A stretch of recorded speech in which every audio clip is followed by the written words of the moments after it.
You guys are not gonna believe how many books I read for the month of June. Like, why am I even making this video? I don't know.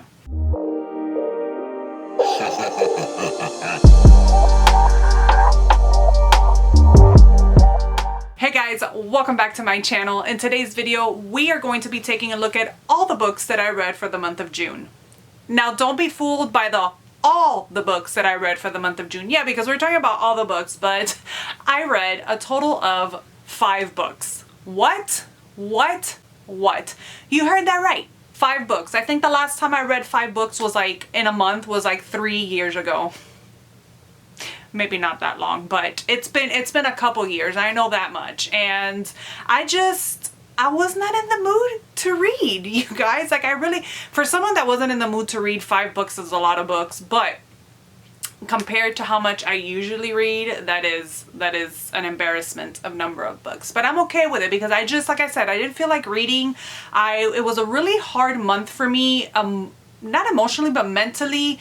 I did not want to read. I did not want to play video games. I did not want to watch anything. I did not want to listen to anything. I was like in this weird headspace, and I'm still a little bit there, but I'm like just starting to like come out of it. But it was a super weird month, and I just went with it. I let my brain and my body do what it wanted to do, and although I was stressing a little bit of not getting a lot of reading done, I wasn't too worried about it. Let's talk about the books that I did read, because I did read a couple of good ones. Maybe I should have looked before talking caca. So my first book for the month was actually a reread of one of my favorite books, and I was actually getting ready for the show, and that is Liseys Story. I first read this book 2 years ago. It became one of my favorites from King, and like I said, I wasn't planning on rereading it so quickly, so soon, but number one, the show was coming out on Apple TV. Also, the girl that initially had done the read-along of this 2 years ago, Johan, I will link her down below. She actually was doing a reread of it, another group read-along of it, and I just jumped in because I knew I wanted to reread it, and it was just so special to be able to join in on her read-along again, because initially that's how I read it the first time, and she was actually the one that pushed me to continue reading the book, because I almost DNF'd this the first time around. I always say that because I did. It was 150 pages of slow nothing going on, but she pushed me. She's like, just trust me, it gets better, and I'm so glad I did, because like I said, this is my favorite King book at the moment. Granted, I've only read 13 of his books, but this is my number one. It was such a fun time rereading it. It was still a 5-star read for me. I did notice though that when I first read this book, my focus was solely on Liseys and Scott's relationship. It was everything for me. It's what made the book. And this time around, I found it interesting that I was focusing more on the sister relationships. Although the love relationship between Lisey and her husband was still a priority for me, and it still gave me all the feels, I found myself really focusing on the sister relationship, which the first time around I really wasn't interested in. I didn't care about the sister relationship, although it's a big focus of the book. But this time I just really honed in on her relationship with Amanda.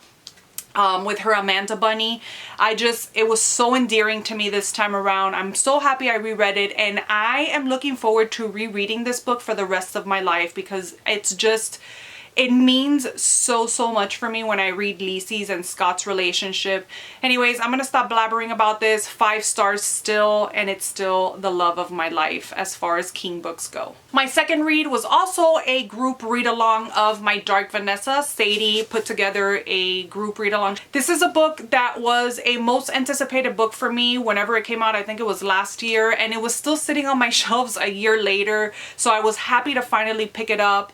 And although I really did enjoy this book, it wasn't the 5-star book that I thought it was gonna be. So this is just the story of a girl, a high school girl that falls for her teacher, and they have a relationship. So it is an age gap, and it is all kinds of wrong. This has a lot of Lolita in it.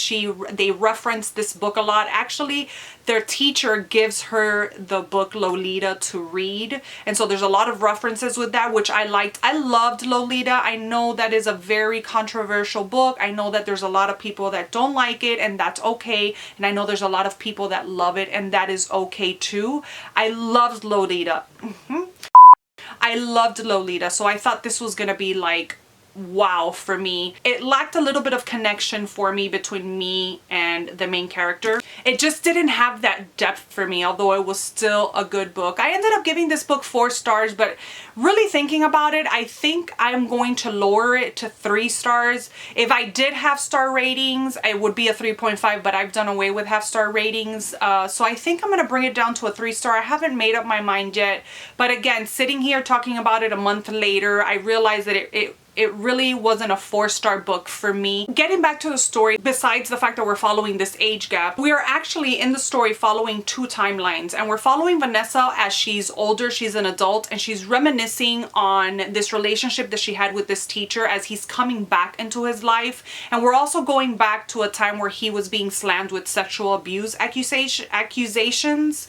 So it's all of this, and it's all told from Vanessa's point of view. And like I said, it was a really good book, but it lacked something for me. I thought it was going to be a 5-star read, but it wasn't. But everybody in the group that I read it with loved this and felt such a connection, and they were actually torn by this book. And I wish I would have had more of that, because I thought that's what the book was going to give me, but it didn't. It was okay. Next, I read Maryland by Carol Johnston. This was a book that was sent to me for review. When it was sent to me, I didn't know anything about it. I hadn't even read the synopsis, but I also had it as a NetGalley, and so I just jumped in. My friend was reading it, and I thought, hey, what the hell, why not? I have to read it anyways. I mean, I don't have to, but this was an interesting and weird read. I was confused for the second half of this book. Like the first half, I was really enjoying it. We're following these sisters, and all you know at the beginning of the book is that they're sort of like running away. You get the impression that they're running away and they're scared, and then it jumps to present time, and we know that one of the sisters has gone missing, and the other sister is actually traveling back to the hometown to see if she can find her sister. She's been missing. They have found her boat in the middle of the ocean with her nowhere to be found. So it's just that storyline, and like I said, it was really confusing. This had a lot of fairy tale undertones to it. The sisters had this place that they used to go to called Mirrorland, and it was like a fantasy place where they would go and like play and stuff.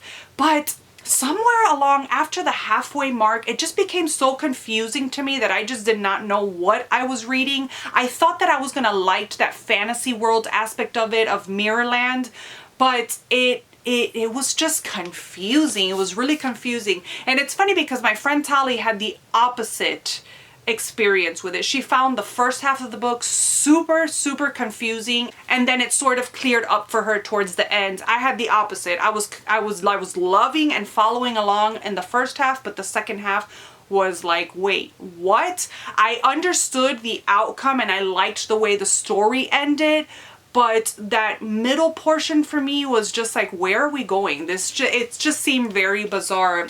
If you had read this, let me know your thoughts in the comment section down below. I'm very curious to see people's perspective on this one, because I don't know, it was just weird. I ended up giving this one 3 stars. Next, I jumped into Sweet Tooth book number 2. I did read this for Strange-a-thon.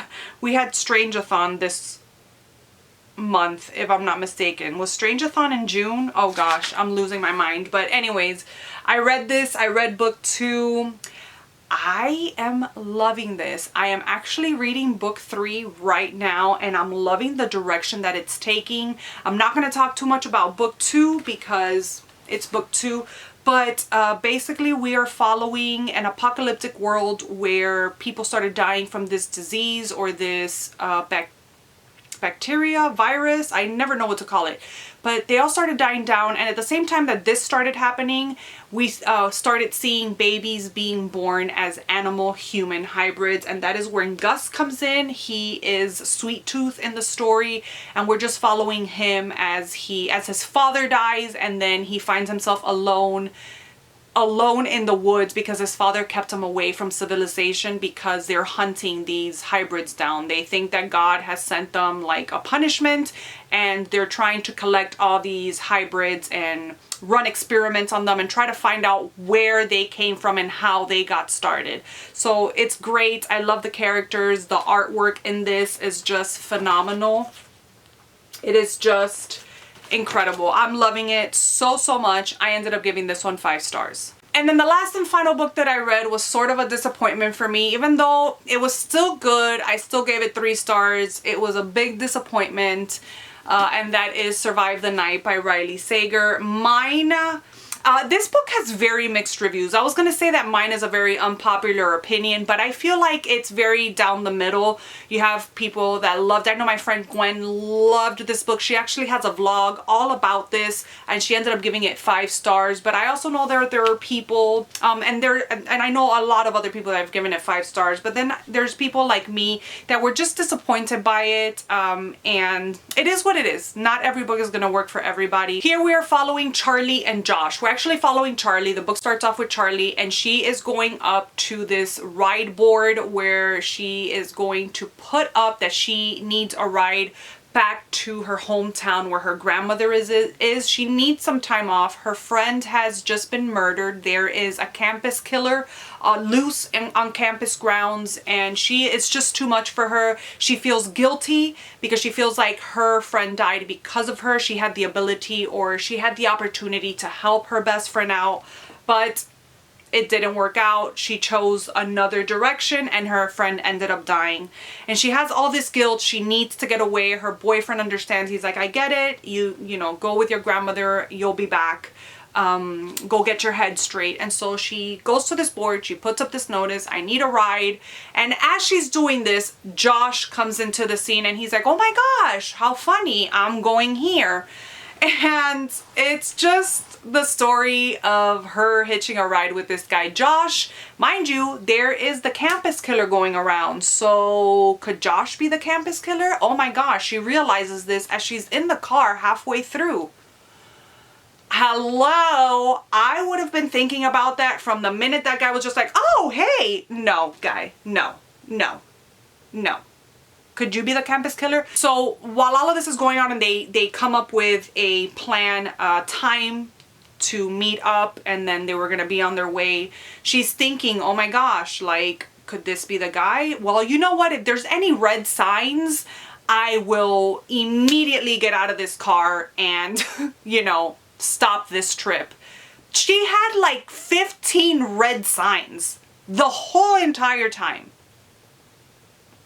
and did nothing about it. Now, granted, there is something else going on in the background which leads you to believe, like, okay, she didn't take action on these red signs because of this condition that she's going through. I don't want to spoil it for anybody, but at the same time, I don't know, I guess I'm almost 40 years old, so I guess I see things differently, and I'm not going to get in a car with a stranger when there's a campus killer going around. Maybe it's just my old brain pitching in. Obviously, the story takes a turn somewhere, and it's just this whole mumbo jumbo of finding things out, and while I enjoyed the story overall, I like the formatting. It's almost told like in a movie setting kind of way. I really did enjoy that, and the writing was good. I just felt like there were certain things about the book that just didn't make sense to me. I wanted some more clarification on a couple of things. When we come up upon the first twist, or maybe it was a second twist, there's a couple twists, but when we come up around one of the twists, it kind of like disappointed me because, number one, I didn't expect the twist. I really didn't. So that was a surprise. But the twist in itself was kind of lackluster, and I don't know, it kind of went downhill after this twist happened. But either way, I ended up giving this one 3 stars. Again, take my review with a grain of salt because there are such polarizing reviews. This is another one that I want to know in the comment section down below if you have read it, what you thought about it. Are you in the I love it group or in the I was a bit disappointed group? I would really love to know. So that's it, you guys. Those are all the books that I read for June. Let me know down below if you've read any of these, your thoughts. Let me know what you read for June, what was your favorite or your least favorite book as usual. I hope you guys enjoyed this video. Thank you so much for watching. I will see you guys in my next one.